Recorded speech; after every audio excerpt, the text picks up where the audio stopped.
This is balsamic pork tenderloin with a rosemary plum coulis. And a coulis is just basically a sauce. So first we're just going to start with some rosemary for the pork. I'm going to chop that up and put it in a dish that I'm going to marinate the pork in. It's not a lot of marinade, so you're going to have to flip it halfway through. So this is a dish, and I'm adding some garlic powder there and the rosemary, some salt and pepper, and some balsamic vinegar. I'm just going to mix that up. As you can see, it's not a lot. I'm going to set that aside and take the silver skin off of the pork. This is fat here, and it's just a little bit extra fat, so I'm going to take it off. You never want to dig for fat in a lean cut of meat like that, but we'll take that off. And this is the silver skin, the connective tissue, and that does need to come off. So that stuff isn't like digestible. It's not like it's going to be tough, so you just want to get it off, and you take it off with a little knife, a little paring knife. I'm going to tie up the tip of that edge of the end of the tenderloin because I want it to cook more evenly. And it's just like tying a shoe. Don't overthink it. So then rub the tenderloin all in the marinade and do that. Let it sit at least 20 minutes and then flip that halfway through so the marinade gets on both sides. So now I'm back here. I'm going to make the plum coulis or the plum sauce, and I chop up the rosemary to make it a little bit easier to go into the blender or food processor. And then it's easier to take off the peel or peel the plums before you start cutting them. Do it with a vegetable peeler or a knife.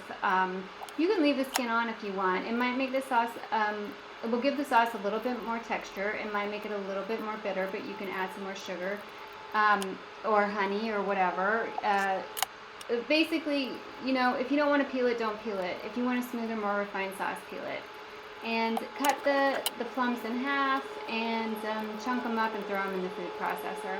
And if your plums aren't super sweet, you're going to want to add some sugar, honey, agave, but you can add that as you go and taste it as you go.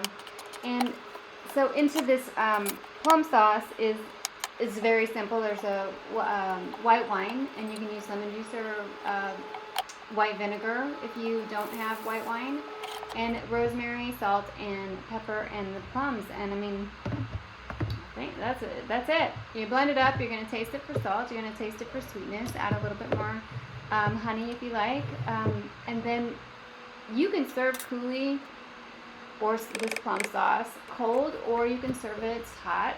And we're just going to reduce it for like 7 to 10 minutes. This coulis is delicious over any meat, but this is going to go over the pork tenderloin, but you could even put this over ice cream if it was really refined and sweet. I would leave out the rosemary there if you were going to serve it over ice cream. So I got a cast iron skillet. I put a little bit of vegetable oil in it because that sears meat at high heat. And there's generally about 3 sides to a pork tenderloin, sometimes 4, mostly 3. So you're going to cook it on one side for 2 to 3 minutes. That's a splatter guard. It's just trying not to get that everywhere.